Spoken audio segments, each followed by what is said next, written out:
everybody. Welcome to Scraplift Crafternoon. It's another exciting layout that we're going to be lifting. This time we're lifting Sherry, and her layout is right up my alley. If you guys know me, you know this is 100% my style, and that is three vertical columns of paper, one focal photo with a little bit of embellishments around it. What I'm going to call minimal embellishments. So what I'm going to be doing today is a picture of John and I from the Big E. This is the big New England Fair. I'm going to be using Chamel paper, mainly from Live the Dream, but I've got a few other pieces in here. I've got one solid piece of white. Now note, I somehow got some stains on this white, but I'm going to figure out how to cover it up, or else we're just going to make it work. She does have a little bit of mixed media in the background of hers, so I may end up doing something like that. We're going to see how I feel about it. Okay, that's what I've got. I'm going to put you on fast forward while I make this come together.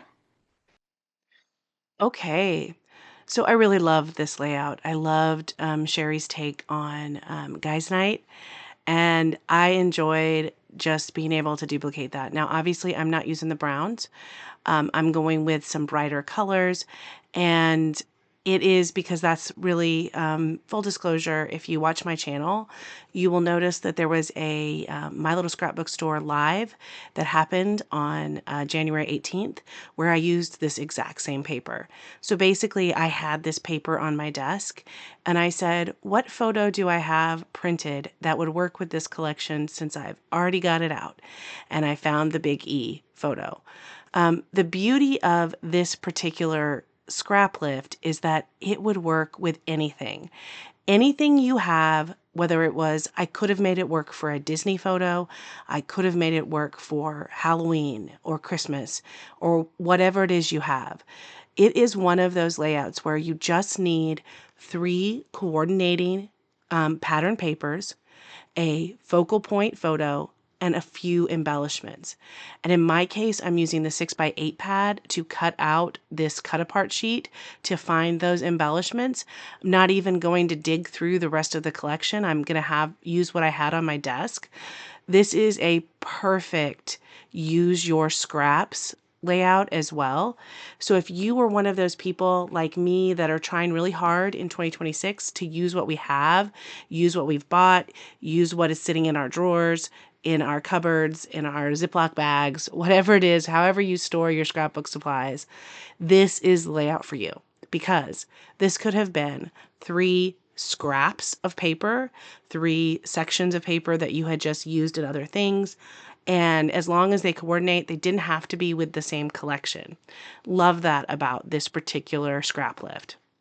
Now she does have, and it is coordinating, not necessarily, so she didn't use brown. Hers is like a steel blue. So I'm going to use saltwater taffy because it's in all of the papers. And I'm just going to kind of use it with the smushing technique, just some plastic. And I had to go find some plastic in the trash. I actually dug this plastic out of the trash to go ahead and do it. And I just used it around the page just to add a little bit of color onto the page to mimic hers. Actually, I love the way it ended up looking because it takes that stark white away. She has a little bit of a distressed look, and now I have a little bit of a distressed look. Mine, however, is in a brighter color because my paper is brighter. So now I'm just going to put everything together. I toyed with the idea of sewing, and because there is sewing on this layout, I toyed with that idea. Here's why I didn't. I looked down at my sewing machine and it still has the red thread that's in it from Christmas. And the idea of trying to rethread my sewing machine was not something that I could handle emotionally today. Those of you that have sewing machines, maybe you know what I'm talking about. But the emotional trauma that is rethreading the sewing machine, if you only use it for scrapbooking and you're not used to it, it's real. It's real. So instead of doing the sewing machine, you're going to see what I do to kind of mimic some sewing in just a second. But right now I'm just putting these little pieces that I got from the cut apart sheet. I'm putting them around the photo, much like she has just a few pieces around her photo. And I did start to figure out, now she's got kind of a one piece kind of coming out the right side of her photo. And I thought I would add that. So I cut out this one journaling card thinking I would journal over there. And it just made it look like a reverse, I don't know, birthday cake or pyramid or something. And I didn't like how it looked. And so I pivoted, and you'll watch me pivot in a second here. I'm also kind of going through and seeing if there's anything else. I like these balloons. It is the fair, so I can get away with balloons. I was looking at this sheet to see if there was anything that I wanted to use for the title. And the term brilliant memory came up. And I liked that. And here's where I kind of stick it down and I look at it and I say, no, I don't like it. I mess around with it. Maybe I'll put it down here. I kind of like it down here. And then I want to cover up that horse.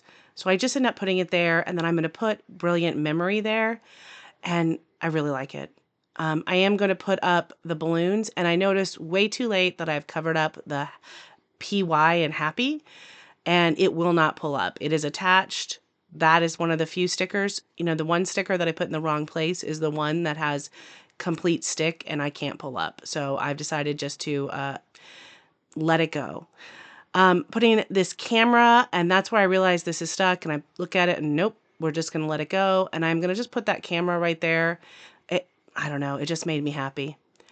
And now I'm going to take a white pen, and at first it won't write. So then I get some of the scrap paper and until it writes, and I'm just going to go over and faux stitch on each of these pages.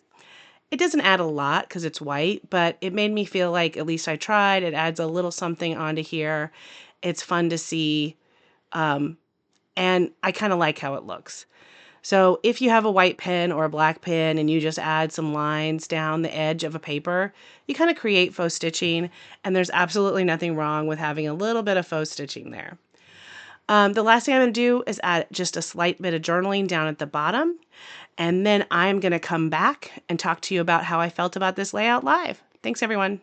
Okay, so here is the final product. I love how this turned out. We've got 3 blocks of paper, the main photo, some embellishments around the photo, and then I added a little bit of journaling down here. Hope you enjoyed this. I really liked lifting this one, Sherry. Thanks so much, and I will see you next week when we scrap lift another person. Have a good one.